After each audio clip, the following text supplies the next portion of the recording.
নমস্কার বন্ধুরা, কালকে দেখতে পেয়েছিলাম আমার বোনের নিকাহ অব্দি ভিডিও দিয়েছিলাম, তারপর আমরা গল্প করছিলাম। তো এটা সেকেন্ড পার্ট। তো অবশ্যই ফার্স্ট পার্ট যারা দেখোনি তারা ফার্স্ট পার্টটা গিয়ে দেখে নিও। এটা সেকেন্ড পার্টটা, বেশি কথা না বলে তাহলে শুরু করা যাক।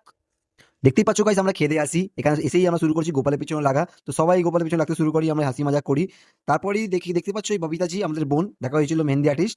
তো আমাদের এই ববিতাজি কে আমাদের ছোট্ট সা লিটল কিউট সা বাবু ববিতাজিকে এত ফুল দিয়ে ভরে দেয়, কি বলবো। এত শুধু ওই গ্রুপের মধ্যে বোধহয় ববিতাজিকেই বাবুটা ওকে বেশি ভালোবাসে, এত ফুল দিয়ে ভরে দিচ্ছে। দেখতেই পাচ্ছ পুরো ফুলে ফুল পুরো একে।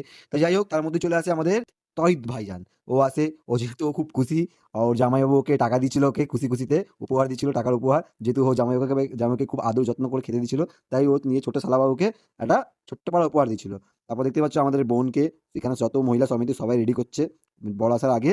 এখানে দুলহানকে ভালো হয়ে সাজিয়ে দেয় পুরো মহিলা, ঘরের মহিলা মিলে। আর আত্মীয় রিলেটিভ যারা আছে তারাও মিলেও হেল্প করে সাজিয়ে দেয় বর আসার আগে। তো দেখতেই পাচ্ছ দুলা একদম চলে এসেছে ধোঁয়াধার এন্ট্রি মেরে। এবার দুলা এসে দাঁড়িয়ে গেছে, কেন কি দুলা আসার আগে দুলহানকে লুকিয়ে দেওয়া হয়। তো একটা চাদর দিয়ে আর কয়েকজন মেয়ে চাদরতলায় ঢুকে এবারে লুকিয়ে গেছে। এবার দুলাকে খুঁজতে হবে কে তার দুলহান। এবারে দুলা তো খুব ভালোবাসে নিয়ে দুলহানকে, ও একেবারেই খুঁজে দেয়, নিয়ে দুলহানকে খুঁজে নেয়। তারপর এই নিয়ে এদের রিচুয়ালস কমপ্লিট হয়। তারপর দুলা দুলহান সাথে বসেন। তারপর দুলাকে সিন্দুর পরাতে হয় দুলহানকে। তো জানি না কেন এদের এটাও রিচুয়াল আছে সিন্দুর পরানোটা। তো যাই হোক, তো দুলা দুলহানকে সিন্দুর পরালো।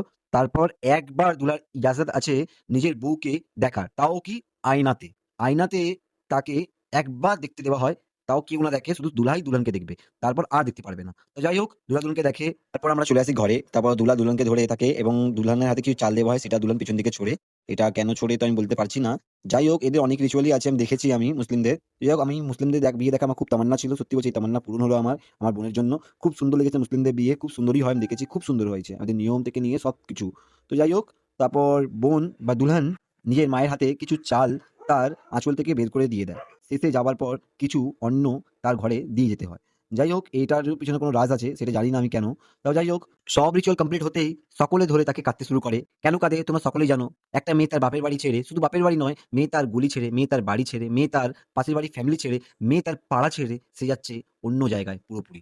একটা মেয়ে ২০টা বছর একটা বাপের বাড়িতে কাটিয়ে দেয়, সে কি করে কাটায় আমি বুঝতে পারি না। সে সব জানে যে একদিন আমাকে সেই বাপের বাড়িটা ছেড়ে আমার যেতে হবে। কিন্তু তা সত্ত্বেও সবাইকে হাসি খুশি রাখে সারা জীবন, ২০টা বছর, ২৩টা বছর। সারাটা জীবন সে নিজের ঘরটাকে গুছিয়ে রাখে নিজের মনের মতন। কিন্তু একদিন তাকে সেই বাপের বাড়ি ছেড়ে যেতেই হয়। এটা খুব অদ্ভুত জিনিস। কিন্তু যাই হোক, এটা খুবই আমাকে খারাপ লাগে জিনিসটা। কিন্তু এটাই বিধাতার নিয়ম, কিছু বলার নেই। একটা বাবা যতই রাগী হোক, একটা বাবা যতই বলে সে তার মেয়েকে ভালোবাসে না, একমাত্র বাবাই জানে সে তার মেয়েকে কতটা ভালোবাসে। যখন বিয়ে হয়ে যাবার বয়স হয়ে যায়, মেয়েকে বিদায় দিতে হয়, একমাত্র বাবা জানে তার ভিতর থেকে কতটা কষ্ট হয়। অবশেষে আমাদের বোন চলে পড়ল সে তার নতুন জীবন শুরু করতে এবং নতুন মানুষদের নিজের মতন আপনি নিতে। তোমরা আশীর্বাদ করো আমাদের বোনের পরের জীবনটা খুব সুন্দরভাবে কাটাতে।